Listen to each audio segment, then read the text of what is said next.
बीपीआईटी college को पिछले 3 साल से लगातार, इसमें हमें एक गोल्ड मेडल मिला था ईसी में, दूसरे साल हमें ईसी और आईटी में गोल्ड मेडल मिला।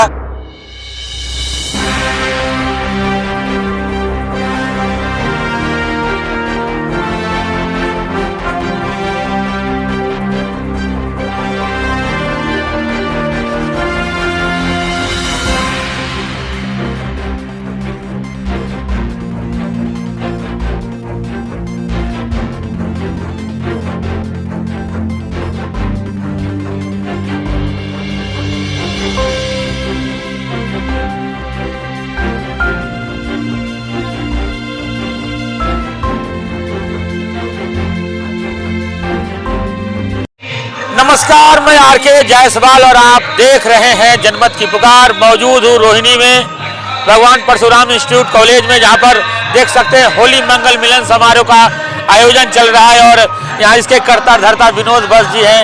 विनोद बस जी, आज होली मंगल मिलन समारोह चल रहा है, क्या कहेंगे इस अवसर पर? देखो, हमारा ये एक सामाजिक कार्यक्रम होता है होली से आमतौर पर नेक्स्ट संडे पे।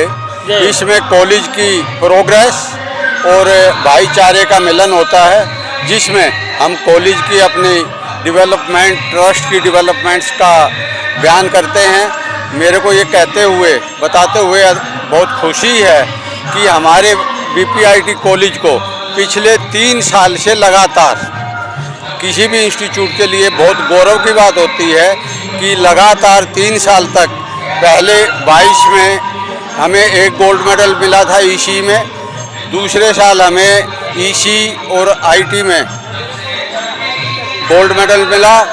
कंप्यूटर साइंस में टाई होने की वजह से वो बराबर मार्क्स होते हुए नहीं मिला। और इस वर्ष भी 2024 में हमें 2 गोल्ड मेडल मिले हैं कंप्यूटर साइंस और आईटी में। ये किसी भी संस्थान के लिए, किसी भी कॉलेज और इंस्टीट्यूट के लिए अपने आप में इसके बाद कहने के लिए कोई बात नहीं रह जाती। उस कॉलेज का पढ़ाई, उस कॉलेज की फैकल्टी, उस कॉलेज की मैनेजमेंट, उस कॉलेज का अंदर का एटमॉस्फेयर, उस कॉलेज में जो सुविधाएं होती हैं, लैब हो, लाइब्रेरी हो या जो कंटिन्यूटी है, वो अपने आप में अद्वितीय है। और वो ये प्रमाण है, 2 गोल्ड मेडल लगातार 3 साल से मिलते आ रहे हैं। किसी भी इंस्टीट्यूट की साख और उसकी विश्वसनीयता को क्षेत्र में, देश में, बच्चों के बीच, उनके पेरेंट्स के बीच अपने आप में बहुत कुछ होता है। कॉलेज के प्रोग्रेस के लिए क्या कर रहे हैं आप लोग? नई बिल्डिंग वगैरह भी बन रही है यहाँ पर? हाँ, ये कई साल से हमारा काम रुका हुआ था, सारे समाज के सहयोग से, क्योंकि कुछ ना कुछ सामाजिक कामों में ऐसी अड़चन होती हैं, लेकिन प्रभु भगवान परशुराम जी की कृपा से वो सारे अवरोध दूर हो गए हैं और हमने एक कमेटी बना दी है। जल्दी ही वो कमेटी अपने टेंडर की प्रक्रिया न्यूज़पेपर में देना है या कंपैरेटिव स्टेटमेंट है, टेंडर कॉल करके इस काम को हम शुरू करवाने जा रहे हैं, ताकि जो हमारा ऑडिटोरियम बनेगा लगभग 500 बच्चों का, वो जो आज के हिसाब से जितनी भव्यता होती है वो पूरा हम यहाँ पे प्रोवाइड करने की कोशिश करेंगे। और मेरे को विश्वास है भाइयों के सहयोग से, समाज के सहयोग से हम उस मिशन में कामयाब होंगे और बच्चों को और ज़्यादा सहूलियत मुहैया करवा पाएंगे, ताकि समाज का, बीपीआईटी का और बच्चों का भला हो सके। अच्छा विनोद जी, ये कॉलेज की शुरुआत कब हुई थी और कैसे हुई थी, जरा हमारे दर्शकों को बताएं। ये हमारा भारतीय ब्राह्मण चैरिटेबल ट्रस्ट है।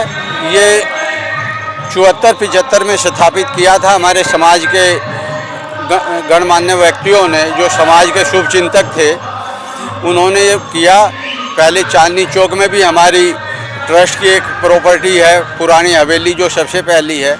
उसके बाद में उन लोगों के, मैं उनके साथ शुरू से ही लगभग 85 से जुड़ गया था, तो ये एक सोच बनी कि हम एक कॉलेज बनाएं।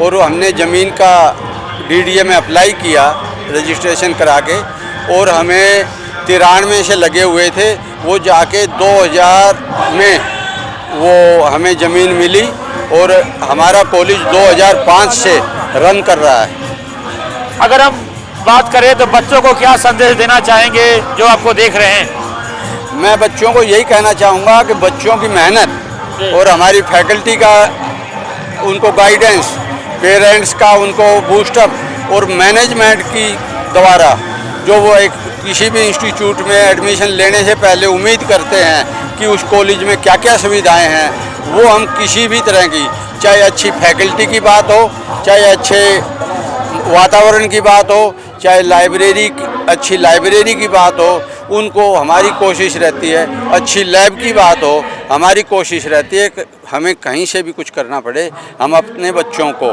किसी भी अच्छे संस्थान से बढ़िया सहूलियत मुहैया कराएं। ये ऐसा हमारा सारे समाज की सोच है। तो हमारे साथ बात करे थे विनोद भट्ट जी। मिलते हैं किसी और खबरों के साथ। नमस्कार। अगर आपने हमारा अभी तक चैनल सब्सक्राइब नहीं किया है तो कृपया चैनल सब्सक्राइब कर लें, लाइक करें, शेयर करें, कमेंट करें। तो मिलते हैं फिर किसी और खबरों के साथ। नमस्कार।